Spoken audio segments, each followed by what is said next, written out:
Today we will discuss the proper response to an in-flight fire and hopefully provide some useful tools if one is encountered.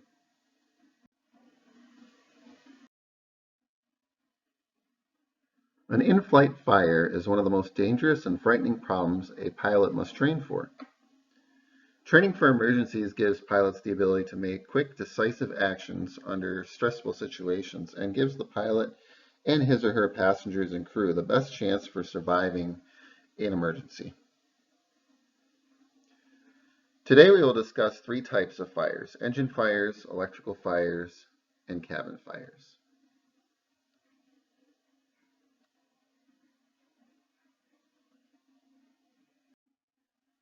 For this presentation, general examples are given using a small single-engine aircraft.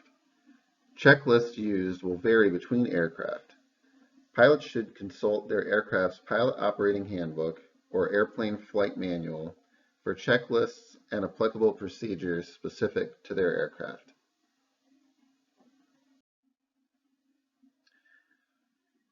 An engine fire may be indicated by smoke or flame from the engine compartment, a burning smell from the engine compartment, or abnormal heat coming from the engine compartment. Heat may often be the first indicator of a fire, along with a sudden drop in oil pressure or increase in engine temperature. It's also important to remember that smoke, flame, could be directed away from the aircraft and outside of the pilot's view.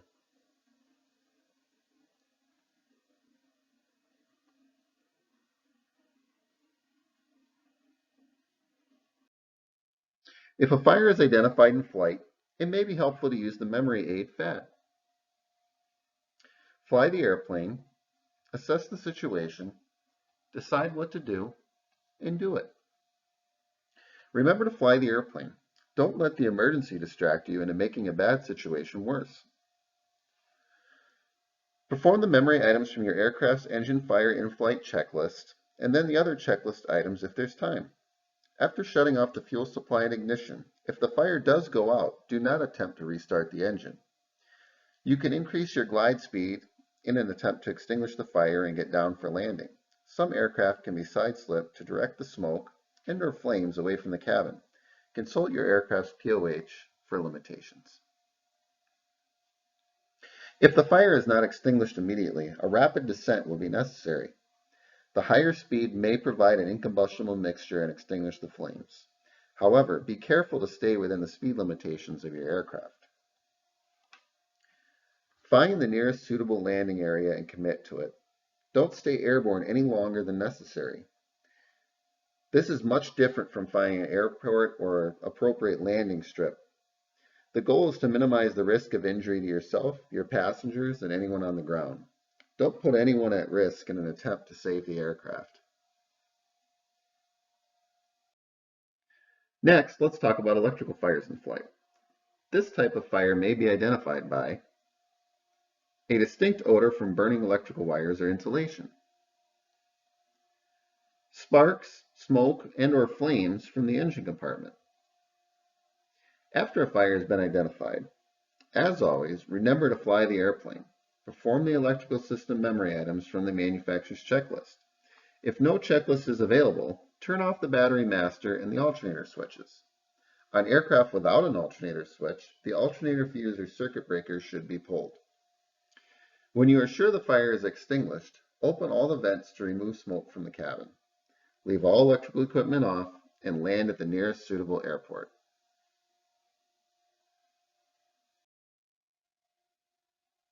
Finally, let's discuss cabin fires. Cabin fires are in fact very rare and usually caused by electronic devices, cabin heaters, or equipment being carried in the aircraft. Again, remember to fly the airplane. Remove the device from its power source and use the fire extinguisher, or, if your aircraft has one, a fire suppression system. Use the cabin fire checklist if applicable for your aircraft, and land as soon as possible at the nearest suitable airport. When making a forced landing, the goal is to get on the ground as soon as possible. Even if the fire appears to be extinguished, it could still be burning out of sight and causing structural failure to the aircraft. Choose the nearest suitable area and commit to it. Don't change your mind and attempt to reach another landing site. ABC, altitude, best field, and cockpit checks. And then DEF, dialogue, everybody ready, and final checks are helpful memory aids if a forced landing becomes necessary. Remember altitude, setting up best glide speed, and also getting the aircraft down as quickly and safely as possible. Best field is choosing the nearest suitable area and committing to it. Cockpit checks is following all of the forced landing checklists that are available for your aircraft. Dialogue is notifying ATC or anyone else in the area using the radio and transponder so that they can provide assistance after your landing. Everybody ready is preparing your passengers and making sure they have their seatbelts fastened prior to landing. Final checks is completing any last-minute checklists or any other items not completed in the initial cockpit checks prior to your forced landing.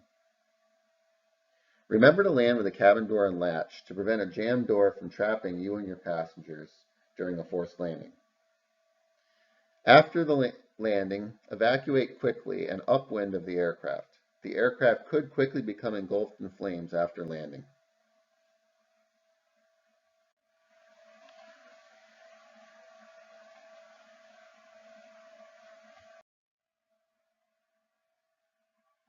Thank you for watching this presentation.